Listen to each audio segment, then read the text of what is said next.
Iran ও যুক্তরাষ্ট্রের মধ্যকার দ্বিতীয় দফার পারমাণবিক আলোচনার পূর্বে সৌদি আরবের প্রতিরক্ষামন্ত্রী প্রিন্স খালিদ বিন সালমান বৃহস্পতিবার তেহরানে সফর করেছেন। তিনি ইরানের সর্বোচ্চ নেতা আয়াতুল্লাহ আলী খামেনি এবং অন্যান্য শীর্ষ কর্মকর্তাদের সঙ্গে সাক্ষাৎ করেন। সৌদি বাদশাহ সালমানের একটি বার্তা তিনি খামেনির কাছে পৌঁছে দেন। আলোচনায় দুই দেশের মধ্যকার সম্পর্ক উন্নয়ন ও পারস্পরিক স্বার্থ সংশ্লিষ্ট বিষয় নিয়ে আলোচনা হয়। খামেনি বলেন, ইরান ও সৌদি আরবের মধ্যে সুসম্পর্ক উভয় দেশের জন্যই কল্যাণকর।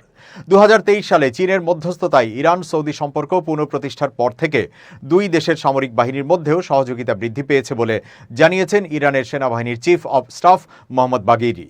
এ সফর এমন এক সময় হয়েছে যখন পারমাণবিক কার্যক্রম নিয়ে ইরান যুক্তরাষ্ট্রের মধ্যে নতুন করে উত্তেজনা দেখা দিয়েছে। তেহরানে অবস্থান করছেন জাতিসংঘ পারমাণবিক পর্যবেক্ষক সংস্থা IAEA এর প্রধান রাফায়েল গ্রোসি, যিনি সতর্ক করে বলেছেন, সমঝোতার জন্য সময় দ্রুত ফুরিয়ে যাচ্ছে।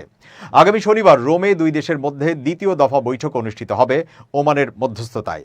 এর আগে 2018 সালে যুক্তরাষ্ট্রের সাবেক প্রেসিডেন্ট ডোনাল্ড ট্রাম্প ঐতিহাসিক পরমাণু চুক্তি বাতিল করে দেন এবং ইরানের ওপর কঠোর নিষেধাজ্ঞা আরোপ করেন।